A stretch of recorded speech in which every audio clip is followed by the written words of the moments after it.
好，来继续来看台中清水一间无人住的家厝啊，火烧厝。这个大火炭烧到边仔透天厝，一个84岁退休的中医师行动无方便，死伫咧火窟。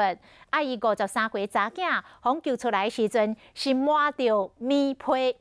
也毋过这个火烧厝满棉被来逃命，安尼敢对咧？咱来请教消防队。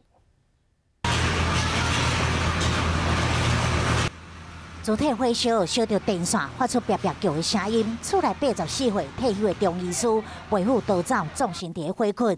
伊53岁查囝被救出来时阵，这身上用棉被包掉咧。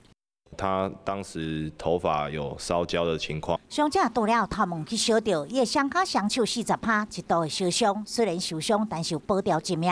过去有人伫火场把棉被摕来插伫门旁，嘛顺利被救。但是有人把棉被摕来拍火，等到会增加火势。到底棉被敢会当摕来自保？裹棉被逃生的速度跟就是我们不要裹棉被逃生速度是有差的，也没有完全是错误的，因为能让我们在穿越火场的时候，可能会避免被烧烫伤。消防人员讲，包棉被虽然当避免直接去火烧伤，但是因为棉被是长个重，容易造成逃生的时阵去绊倒。